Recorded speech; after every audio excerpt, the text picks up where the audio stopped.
Hello and welcome to the History Help channel. Uh, we will be covering a series of lectures for CBSE students from 6th to 10th grade where we'll be covering all the history topics. This is not only useful for the NCRT students studying for the CBSE board, but also it's going to be helpful for NTSE students. So today we'll be starting with the 6th grade chapter 1, and we'll be looking into the following chapters as following points. What and all are we going to cover? We are going to cover what is history. We are going to cover the importance of history. We are going to cover what is prehistory and history. We are also going to cover the sources of history, and we will also figure out how geography influences history.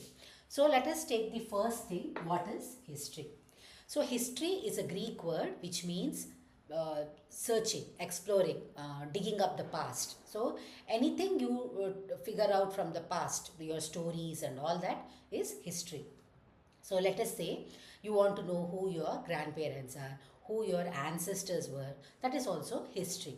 Or let us say you want to know which country you were born, which place you were born, and who ruled your country 100 years ago, 200 years ago. Was there any king or queen?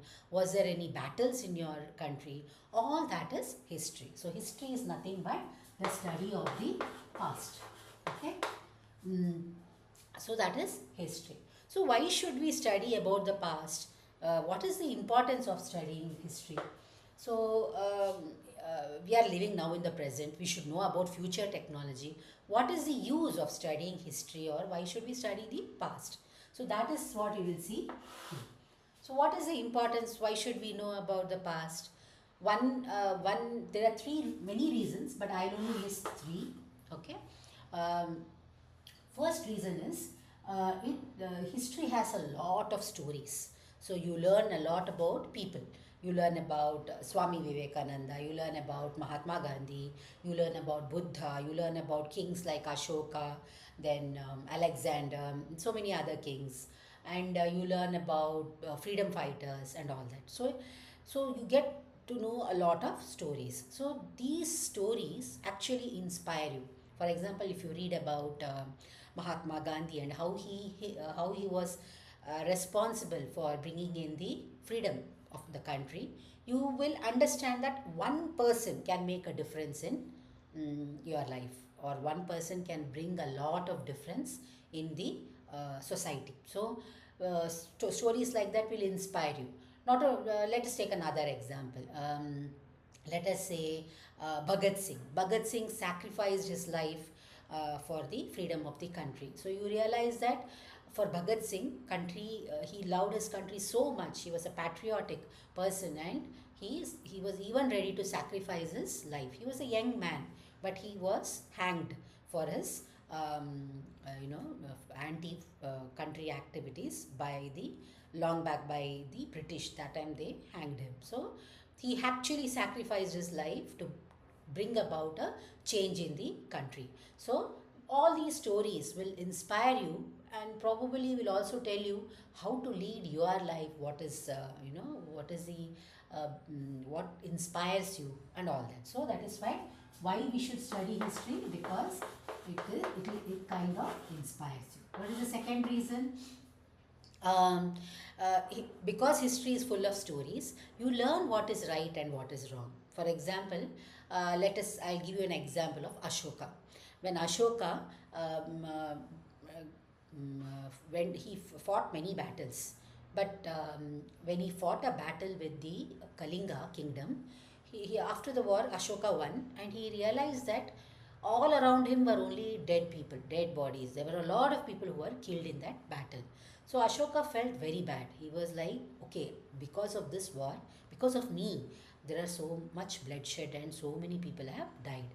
From now onwards, I am not going to do any more violence. I am not going to fight any battles. So that is the decision he took, and he stuck to it.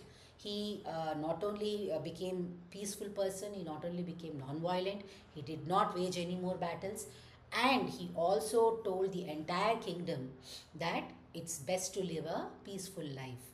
So that is the kind of religious policy he brought in the society. He also brought it in within himself. So Ashoka's action will tell you what he did wrong before and what lesson he learned and what he did right. So there are many stories like this which show you what should be done and what should not be done. So that is why to understand what is right and what is wrong, we should learn history. And though there are many reasons, I'm only telling you 3 reasons today. Third reason is it also tells you about your roots. That is who you are, what type of family you live in, what type of culture you have. Do you believe in certain beliefs? Do you do certain rituals? Where is your village? Who are your ancestors? What kind of background they had? Were your grandparents, bankers or farmers or industrialists? What kind of thinking they had? So, all that in one way or the other will influence you. So, you may be, you have a lot of you would have studied in your science, a lot of your traits comes from the family members through your genes. So studying history gives you clear picture of why you are thinking like this, or why something interests you, or why it gives you a better clearer understanding of where you are from. Okay, so that is why studying history will actually help you understand yourself. So you understand the roots. So this is the importance of history. So why should we study history? Because it inspires us, it tells you what is right and wrong, it also tells you your roots. Okay, that's why. So we learned about what is history and what is the importance of history. Now let us take into look what is prehistory. So now we can figure out what happened 100 years ago. We can figure out 200 years ago. We can also find out what is 1000 years ago. But can we find out what happened 10,000 years ago? So are all these history? Is the question. So what they have done is the historians. That historians are those people who study history and all that as a profession. Okay, so the entire time frame is divided into prehistory and history. There is also proto-history, but we will look into prehistory and history. So prehistory is that time period when there was nothing written because people did not know to write. So you can think about, you have seen the movie Ice Age. So during Ice Age, our ancestors used to wear clothes made of skin, bark of a tree or a skin of an element. They used to have this hand axes. They used to roam about. They used to live in caves. So all those period, that is the Ice Age, and even after that, when ancestors did not know to write, that is prehistory. Okay, so you can say 10,000 BC. I'll come to what is BC.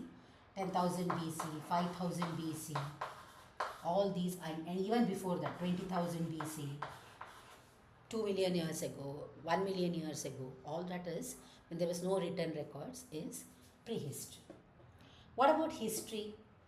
History is that time period when there was written records. So let us, before we go into history, let us take a quick look into what is prehistory as a picture.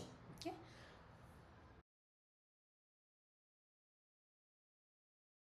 So in this slide, we will see that prehistory is that time period when there were no written records. There was only with the help of archaeology we learn about prehistory. What is archaeology? Archaeology is digging up of the past. Okay.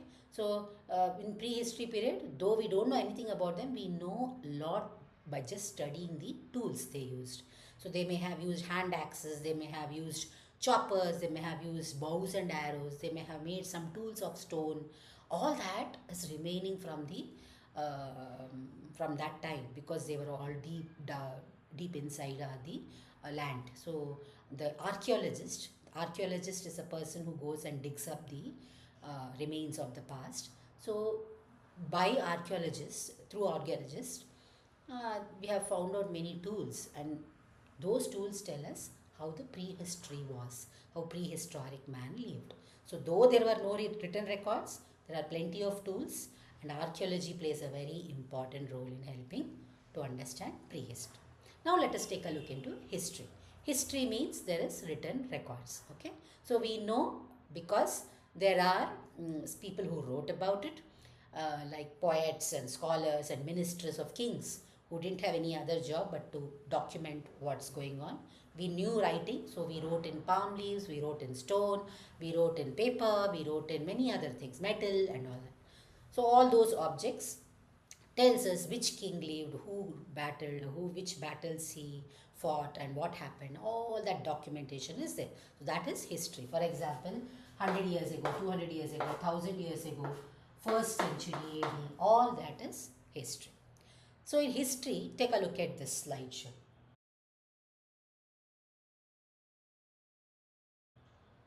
In history, there is written records. There is also something called chronology. That is, you have a time frame.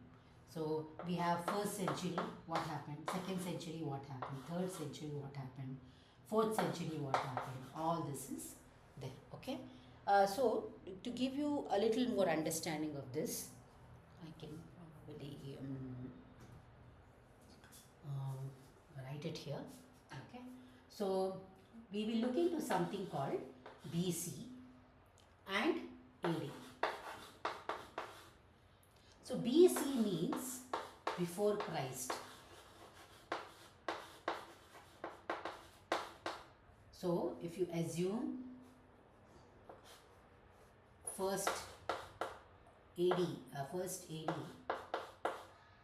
as the Christ was born, all these years before is known as BC. All these years after Christ is known as AD. Actually, AD means Anno Domino. But this is how history is read. So, here comes 5000 BC, 4000 BC, 3000 BC. Then we have 2000 BC, then we have 1000 BC, we have 100 BC, 99 BC, then 50 BC and 1 BC, and then we have first AD. So after 1 comes 0, right? 0 does not count it, then comes first AD. So here if you note, 5000 BC comes first. 4999 comes next, 4000 comes later, 3000 comes later. So 5000 number is older than the 3000 or 2000 or 1000. So in BC, everything is counted backwards. Okay, everything is counted backwards. So that's how counting is done here. But in AD, everything is counted forward. For example, after first AD comes second, then comes third, then comes 100, then comes 200, then comes 300. So 300 is always later than first AD. So if you see this, BC is older than all these eras. And in that, the greater the number, the older it is. So 10,000 BC is still older. 20,000 BC is still older. So all this is prehistory, whereas all this is history.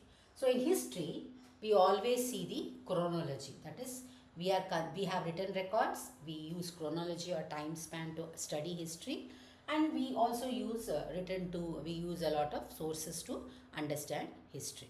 So let us take a look into sources of history. We learnt about prehistory and history.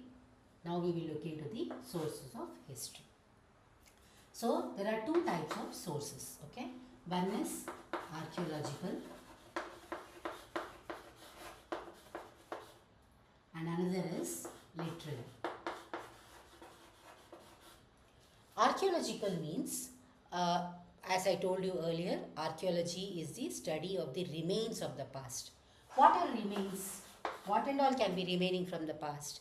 Obviously, your papers and all will not be remaining, but many of the tools that you may have done, like for example, your pottery, your stone tools, your jewelry, on your, if you have built something like Taj Mahal, or any kind of temples or any cave temple, or if you have written something in metal or stone, all that will remain. So all those are known as archaeological sources. What are the remains?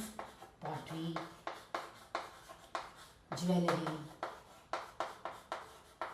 weapons, or buildings, temples and all that. Coins, or if you have written something in palm leaf, all that those are known as inscriptions. All that is known as archaeology. Let us take a look at a picture now. Okay.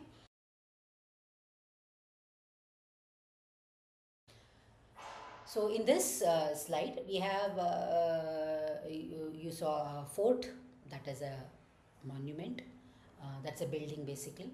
You saw a pillar, a temple, that is also a monument, and another slide you saw some writing, that is an inscription. Okay, so all these archaeological sources we will study in four different this one. Okay, so what are the archaeological sources? I'm writing it here. One is buildings or monuments. So what comes in this? Temples, caves, pillars, forts, all that is. So by understanding these monuments, you realize, okay, this temple was built by so and so king. Okay, so you come to know a little bit about what stone material was used, what material was used, who built it, during which time period, what was the architecture, all that you come to know through monuments. That's why it's an important history source. So why do you actually require a source for history? Because otherwise, who will tell you what has happened in the past? Nobody will tell you, right? Your ancestors are not alive to tell you how was the society back then. So we study the past only by seeing objects. So what are the types of objects? That is either through monuments, you come to know who ruled and what type of material, what was their thinking. If you see the temple walls, there are a lot of pictures. So if you study a picture, you will sometimes there is a neatly dressed woman or a king. So if you actually see closer into the picture, you will realize what the king wore, how they used to dress, what weapons they had. So these are all sources of understanding the history or the past. So that is what monuments help us do.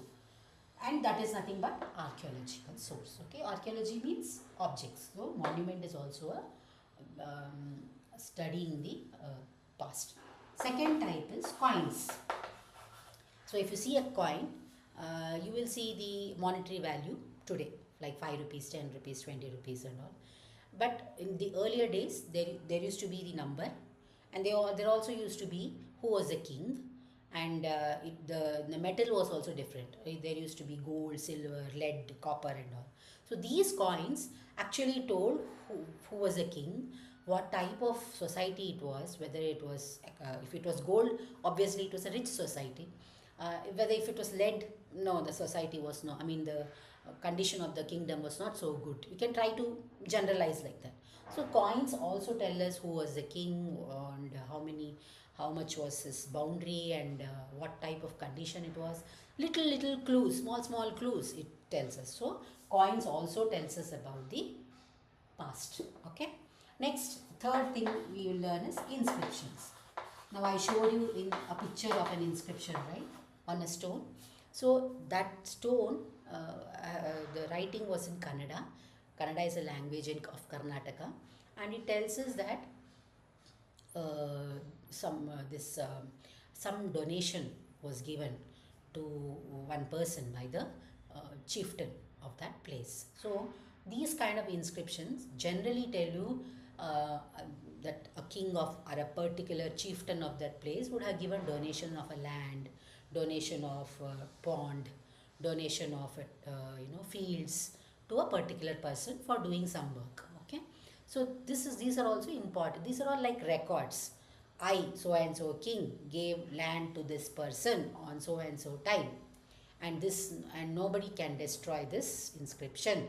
So it's a kind of record. So these records are known as inscriptions, and they would be written in metal or stone, and even in palm leaves, and also these inscriptions are also a very important source of history. What else? Then we have something called artifacts. Artifacts are nothing but pottery, weapons, jewelry. So these also tell us, give us information about who was the king. What was the society back then. So now all this is, interesting. They are all objects. But do I have something like books or palm leaf books or manuscript which tell me about history? You may ask that question, right? These are all fun things to do. If you find them, you can find out about the past. But are there any more documented books? Yes, that is known as literary. Literary means written sources. Okay? Written sources. So in written also there are two types. One is religious, one is secular.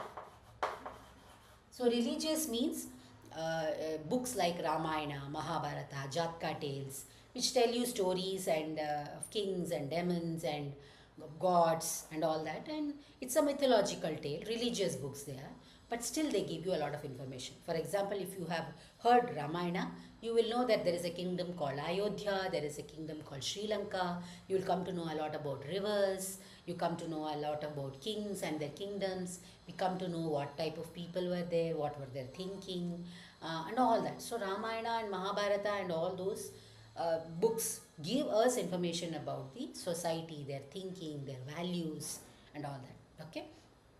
But there are also books like secular books which tell you about it's more to do with dramas, poems, and or about a king. So many people have written secular literature also. Like for example, in the Chanakya was a minister during the time of Chandragupta Maurya. That was in the Mauryan dynasty. He wrote a very good book on economics.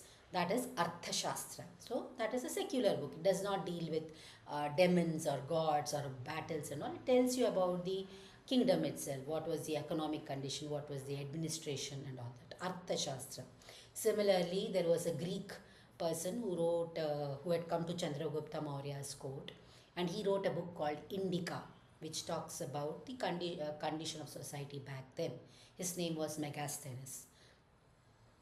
And then there is Kalidasa, great poet, and who wrote a lot of books on dramas, whose stories are still like Shakuntala and all you would have seen. So these are all some secular literature. So both religious and secular is the literary sources. So what are all the sources of history? One is archaeological. In archaeological, we have monuments, coins, inscriptions and artifacts. Then we have literary, which is written, and in written we have religious and secular. Understood? Through all these methods we understand about history. Now there is something interesting. There is a lot of similarities between history and science, and don't get surprised. See, in science you go to the labs, you do experiments and you tell, yeah, this is what has happened. Okay, so and so if I add, I get this in the chemistry lab. Okay, we have an equation and we have equal to and all that. Even in history, without objects or without written sources, history can't be generated. So it's like you require some kind of analysis that goes behind science also, in history also. You simply can't write 100 years ago a king lived here. Do you have any proof? That is what proof is. These sources are nothing but proof, either written or object wise. Okay, understood? So let us see now the last part, that is the geography. Geography, why, how it influences history. So if you live in a desert, your history will be different. If you live near a lake or a river, your history will be different. Now when we have lived in India, our history has been different. How? Because Himalayas cover the northern portion of our country, and it prevents the cold Siberian winds from coming downwards. If there were no mountains, there would nobody they would have prevented the cold Siberian winds from entering into our kingdom, and in the entire North India would be very cold region. But thanks to Himalayas, North India is fertile. There is Ganga and Yamuna and a lot of wheat growing, and it's a fertile, and rice growing in east, the Bengal side, and so it's a fertile place. People are able to get food, grow crops. So Himalayas has helped that way. Secondly, because of Himalayas, not many people have attacked a lot of times, though there have been, because of the Himalayas also has passes from various places, and a lot of kingdoms have attacked us from time to time, but there has not been, it's not been exposed, always. People used to come through passes and they used to attack and used to loot and go, which has been the constant, this one, until the East India Company came through the sea routes and all. But Himalayas have been to a larger extent protecting our country. So just because of the geography, there is a mountain and a hill, our history has been influenced. Similarly, the rivers, wherever there are rivers, there has been settlements, like Stone Age settlements, which we will be seeing in the next chapter. Because there is river, there is water, so people settle down there. If there is no river, people will not settle down there, they'll go and settle down somewhere else. So geography also influences history. So this is what we have learned in this. The last we will see is the some other definitions, like take a look.